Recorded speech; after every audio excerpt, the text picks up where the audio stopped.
বিসমিল্লাহির রহমানির রহিম। আসসালামু আলাইকুম রহমতুল্লাহ। আজকে আমি আবারও ক্লাসে উপস্থিত হলাম জীবে পরিবহন নিয়ে। তো জীবে পরিবহনের এটা চতুর্থ ক্লাস। আজকে রক্তের কাজ এবং রক্তের গ্রুপ এই দুইটা জিনিস নিয়ে আমি আলোচনা করব। এখন আসেন রক্তের কাজ। আমরা রক্তের ডেফিনেশন, রক্তের প্রকারভেদ, রক্তের বিভিন্ন ধরনের 3 ধরনের কণিকার কাজ, এগুলো সবগুলোই আমরা পড়লাম। এখন ওভারঅল যদি বলে রক্তের কাজ কি, কণিকা, রক্তরস সব মিলিয়ে কিন্তু রক্তের কাজটা কি সেটা নিয়ে একটু আলোচনা করার চেষ্টা করব। তো প্রথমত হচ্ছে রক্তের কাজ হচ্ছে যে অক্সিজেন পরিবহন। 1 নম্বরে হচ্ছে অক্সিজেন পরিবহন। এখন অক্সিজেন কিভাবে পরিবহন করে এগুলো কিন্তু আমরা অলরেডি বলে ফেলছি বা ক্লাসে এগুলো আলোচনা হয়েছে।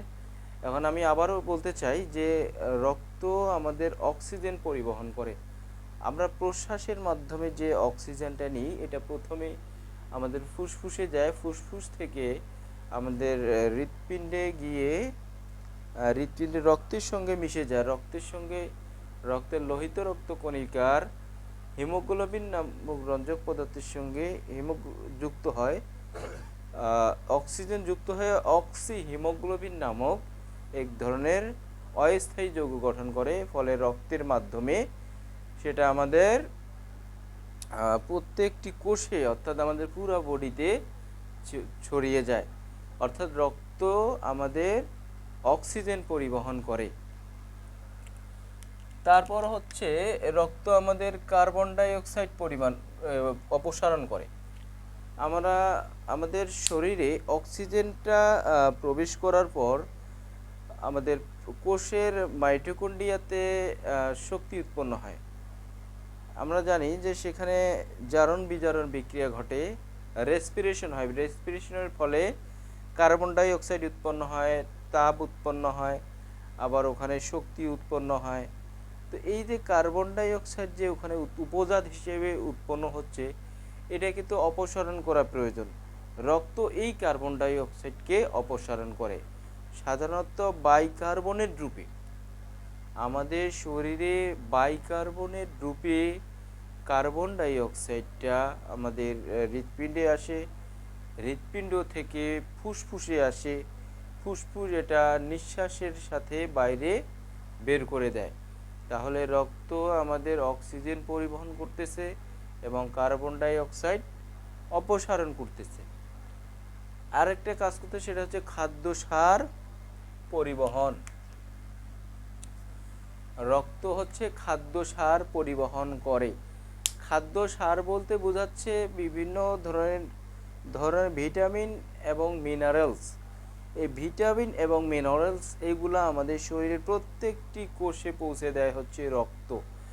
এই কাজটা কিভাবে হয় আমরা পরবর্তীতে এটা আবারও ক্লাসে জানতে পারবো। তারপরও আমি একটু বলে রাখি,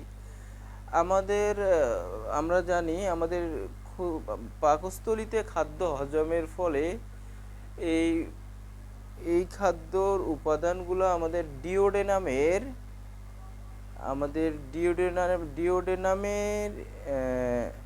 ক্ষুদ্রান্তের ডিওডেনামের ভিলাই আছে আমাদের। এই ভিলাইয়ের মাধ্যমে আঙ্গুলের না অভিক্ষেপ থাকে। এই অভিক্ষেপে সাধারণত কৌশিক নালিকায় ব্যাপন প্রক্রিয়ায় আমাদের রক্তে খাদ্যসারগুলো পাস করে।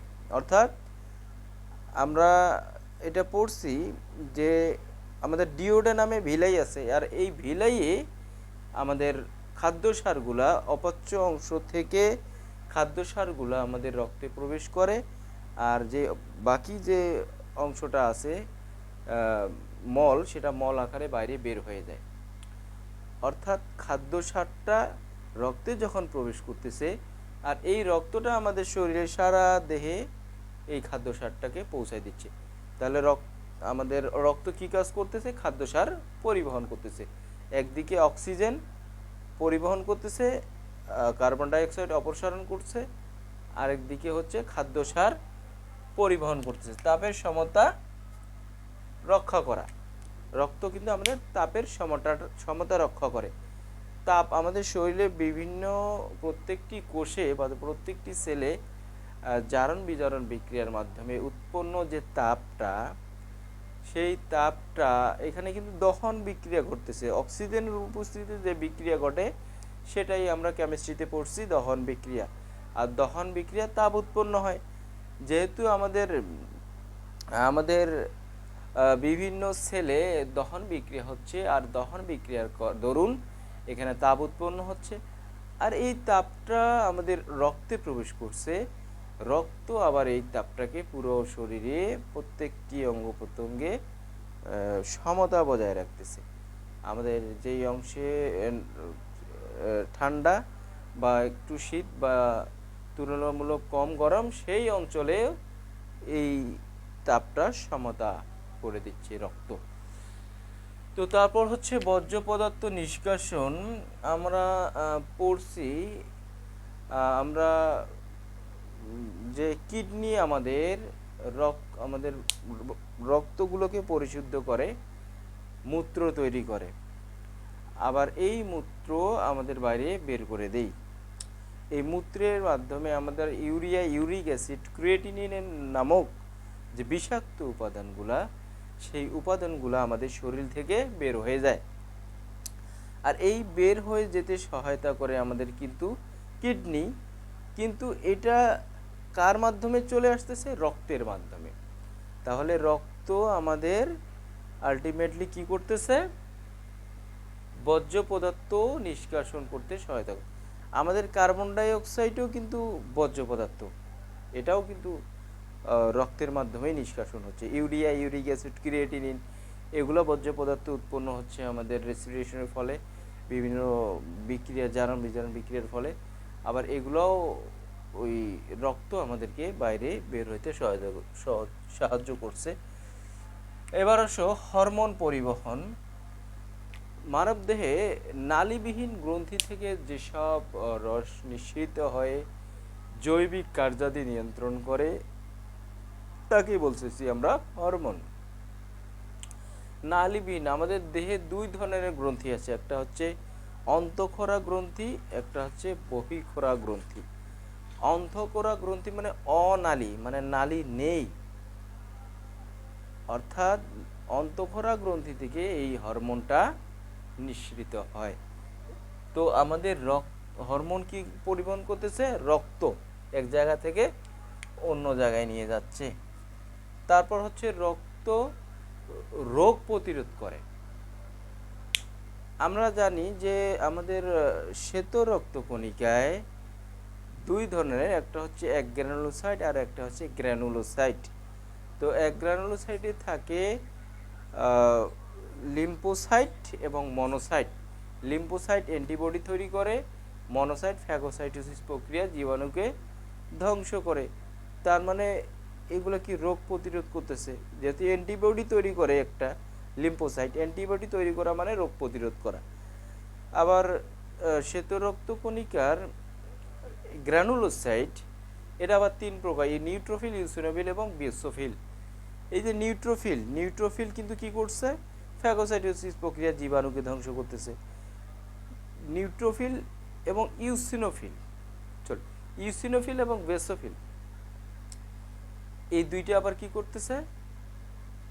অ্যালার্জি প্রতিরোধ করতেছে। আবার বেসোফিল একাই কি করতেছে? বেসোফিল একা আবার কি করতেছে? হিস্টামিন নামক এক ধরনের রাসায়নিক পদার্থ নিঃসৃত করতেছে, যা রক্তকে জমাট বাঁধা থেকে রোধ করতেছে। আমাদের শরীরে যদি কোনো রক্ত জমাট বেঁধে যায় তাহলে এটা রোধ করতেছে, অর্থাৎ রোগ প্রতিরোধ করতেছে আর কি, এই বিষয় এক কথায় যদি বলতে চাই। তারপর হচ্ছে রক্ত জমাট বাঁধা।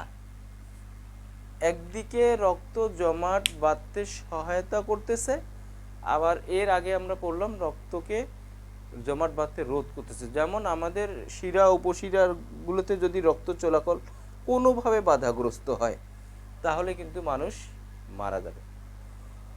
তো দেখেন এখানে আমাদের রক্ত চলাচলের জন্য অবাধে চলাচল করতে পারলেই আমাদের সুস্থ থাকবো। আবার শরীর যদি কোথাও কেটে যায় তখন কিন্তু রক্ত বাঞ্ছনীয় হয়ে পড়ে।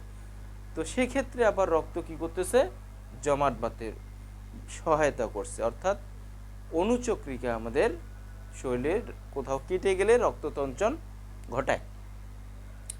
তো এই হচ্ছে রক্তের কাজ। এবার আসো রক্তের গ্রুপ।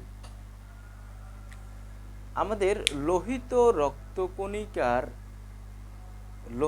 রক্তকণিকায় দুই ধরনের অ্যান্টিজেন এবং দুই ধরনের অ্যান্টিবডি, ক্যাপিটাল এ এবং ক্যাপিটাল বি অ্যান্টিজেন, স্মল এ এবং স্মল বি অ্যান্টিবডি, এটার উপস্থিতি অনুপস্থিতি এর উপর ভিত্তি করে রক্তকে 5টি ভাগে ভাগ করা হয়। 4টি ভাগে ভাগ করা হয়। বি এ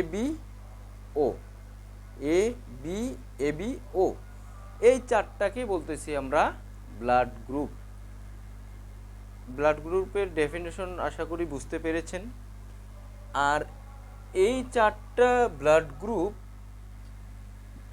মানে কেন আমরা আলাদা করলাম, অ্যান্টিজেন এবং অ্যান্টিবডির উপস্থিতির উপর ভিত্তি করে।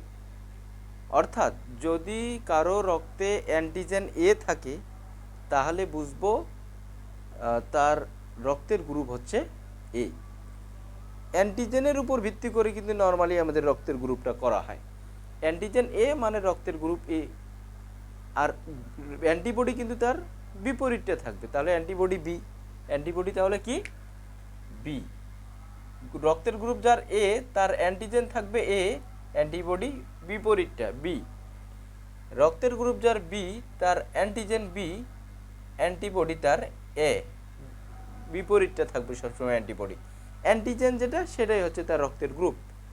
রক্তের গ্রুপ এ বি, তার অ্যান্টিজেন এ বি দুটাই থাকবে।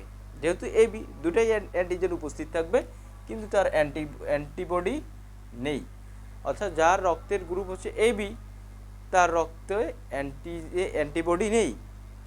আবার যার ওতে এও নাই বিও নাই, তার মানে অ্যান্টিজেন নেই। যার রক্তের গ্রুপ ও, তার রক্তে কোনো অ্যান্টিজেন নেই, কিন্তু অ্যান্টিবডি আছে আবার এ বি দুটোই। এই হচ্ছে আমাদের ব্লাড গ্রুপ। তাহলে আজকে আমরা দুইটা বিষয় নিয়ে আলোচনা করলাম, একটি হচ্ছে রক্তের কাজ আর একটি হচ্ছে রক্তের গ্রুপ। পরবর্তীতে এই অধ্যায়ে আবারও দেখা হবে ইনশাআল্লাহ। আজকে এই পর্যন্তই। আল্লাহ হাফেজ।